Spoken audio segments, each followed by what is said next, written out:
Elizabeth Warren seems to get under President Trump's skin like no other candidate in the race. Senator Warren was the first major Democrat to jump into the 2020 contest to replace Donald Trump. She's also pushed some of the boldest and most progressive policies of anyone in the field, including a wealth tax on the richest American families, Medicare for all, breaking up big tech companies like Amazon and Facebook. She has just announced a plan to break up some of the country's largest corporate agricultural business as well, writing corporate consolidation is choking family farms. Senator Elizabeth Warren of Massachusetts joins us right now. Thank you so much. I've got to get to some of the news, and then we'll get to agriculture. The first big news story is 300-page Mueller report. Should that be subpoenaed by the Congress? Look, the report needs to be made public. Congress can subpoena it however we do it.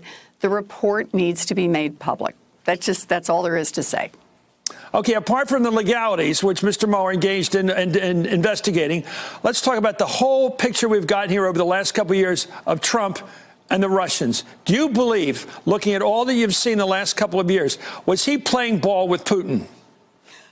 You know, it's crazy for us to be talking about that, though, without the Mueller report in front of us.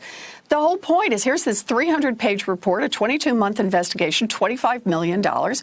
Put the report out there, put it with the rest of the information we have, and then we'll all have a better idea. The idea that somehow we're going to hide this thing, no, just put the information out there. If, as the Attorney General says, the conclusions have been drawn and there's nothing to hide, then what's the problem letting the American people see it?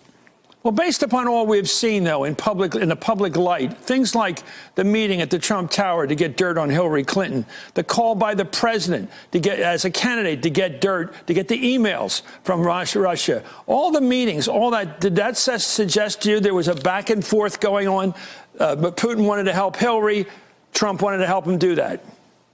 Look, it looks like pieces in the puzzle, but like I said, you need the Mueller report. You need all of the pieces. Lay it out in front of us. Let the American people see it all. There should be nothing hidden here.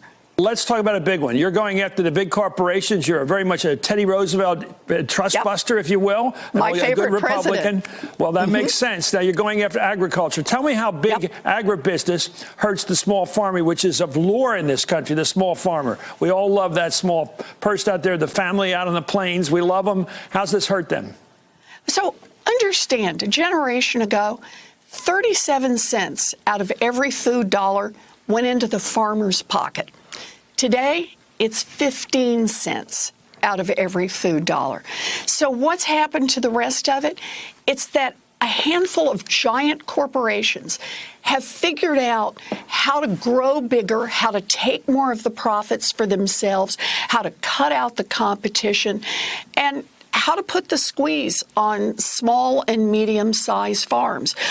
They've done it through mergers, which I have opposed, like the Monsanto-Bayer merger, which now is going to reduce the number of places that farmers can buy seed from and the variety of seeds that are available, and you're going to have less competition in setting the price for those seeds. It also works in terms of vertical integration. So right now in the poultry industry, for example, Purdue and other big producers have figured out they will run every bit from fertilizing the eggs all the way to the end and getting the chickens slaughtered and packed up. They figured out which parts are profitable, and they take those for the giant corporations, and they leave the farmers something called contract farming, where all of the risk is on the farmers, and the ability to make profits has been squeezed almost to nothing. Family farms are important. Medium-sized farms are important. Competition in farming is important. But the only way we do that is if we have enforcement of the antitrust laws. Okay. You know, for me, Chris, this is this same issue I keep talking about. Washington works great for giant corporations, just not working for anybody else. Maybe this is why Trump, the president's afraid of you the most, because he gives you nicknames, he chases after you, he's doing it again last night. Because you've drawn a line. You are for the market, but you want the market to be refined in the public interest. You're not happy with the word socialist. Tell me about that distinction. You had lunch today with a very major figure now in the Democratic Party, which is Alexandria Ocasio-Cortez of New York. What would be the difference between you and the way that she very comfortably accepts the term socialist? Democratic socialist or socialist Democrat? What we actually talked about today are the things where we think we need to make big change in this country. You know, this wasn't for us about a conversation about political labels. It was a conversation about how we make this country work better, not just for a thin slice at the top, how we make it work for everyone.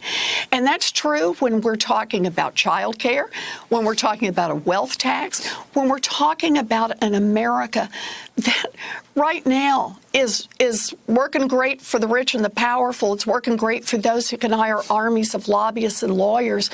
But this is our moment, our chance to be bold, our chance to say that we can truly, from the grassroots up, build a movement that makes markets, makes this country work better for everyone. It's not that hard. We pass a wealth tax, just to pick that one, 2% on the biggest fortunes in this country. And you know what we can do? We can do universal child care, universal pre-K, 0 to 5, all our kids, and still have $2 trillion left over. Money to reduce the student loan debt burden, money to put into housing, money that we can use as a down payment on a Green Deal. That's how we build a future, not just for those at the top, but build a future for everyone. Are you looking forward to a debate like this with the president, with Donald Trump? Oh, yeah. This very debate. Oh, yeah. Oh, yeah. You bet. You know, people across this country get it. They understand what's not working for them. I see this. I've now done 40-plus town halls, events with people. I've taken nearly 200 open public questions. I've done long selfie lines. People understand what's not working in this country, and they are fired up and ready to make change. And the way we do that is we point out what's wrong, exactly what's broken. Let's be specific about it, where big corporations are squeezing people. This is how we fix it, and this is how we're building the grassroots movement to make that happen.